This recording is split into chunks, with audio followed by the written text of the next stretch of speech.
So మొత్తానికి ఏం జరిగింది ఏం కథ అనేది కూడా చూద్దాం. మీ అందరికీ తెలిసిన విషయమే. ఏది జడ్చర్ల ఎమ్మెల్యే అనిరుద్ధ్ రెడ్డికి సంబంధించి ఒక సంచలనమైన స్టేట్మెంట్ ఇచ్చిండు. సంచులు మోసేటోళ్ళు కాంగ్రెస్ కొక్కెర్లేదు. సర్పంచ్ పదవి కోసం సొంత తమ్ముని చంపిన నేతలతో ఎప్పటికైనా ప్రమాదమే. ఎమ్మెల్యే పదవి కోసం నన్ను చంపొచ్చు. జడ్చర్ల ఎమ్మెల్యే అనిరుద్ధ్ రెడ్డి తీవ్ర వ్యాఖ్యలు. ఎర్రశేఖర్ కాంగ్రెస్లో చేరతారన్న వార్తలపై ఫైర్. పరోక్షంగా సీఎం పైనే ఎమ్మెల్యే సెటైర్లు అంటూ కూడా చెప్తున్న పరిస్థితి కనబడుతుంది. కాంగ్రెస్ పార్టీ అనేది ఎట్లున్నది తెలుసా? ఇవాళ మన భాషలో కుక్కలు చింపిన ఇస్తారకంటారు చూడు, అంతకంటే అధ్వానంగా మారిపోతుంది పార్టీ. నిజంగా కష్టపడ్డ నాయకుడు చూద్దామన్నా కనబడతలేడు. అధికారంలోకి వచ్చినాక పార్టీ అధికారంలోకి రావడానికి జెండా మోసిన నేతలందరూ కూడా కరవైపోయారు.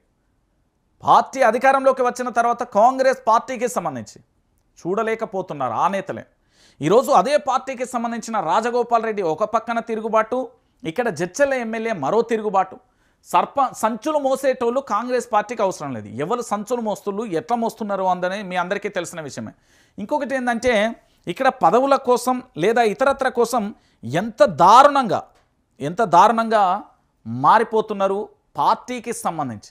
పార్టీ ముఖ్యమంత్రి మీద తీవ్ర స్థాయిలో కూడా మొదటి నుండి కూడా జడ్చర్ల ఎమ్మెల్యే పోరాటం నిజంగా సాహసోపితమే.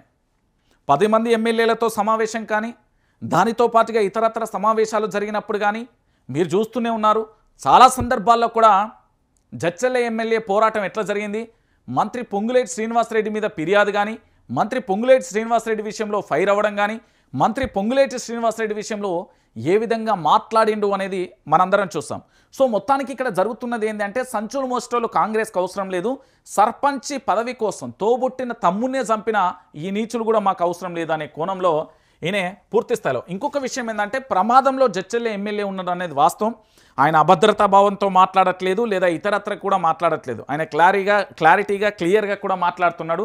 ఎందుకంటే ఎమ్మెల్యే పదవి కోసం నన్ను చంపొచ్చు అనే స్టేట్మెంట్ రాష్ట్ర ముఖ్యమంత్రి కానీ స్పందించలే, లేదా జిల్లాకు సంబంధించిన మంత్రులు స్పందించలే, లేదా పోలీసు యంత్రాంగం దాని మీద ఏది ఒక ఎమ్మెల్యే ఆ స్థాయిలో మాట్లాడి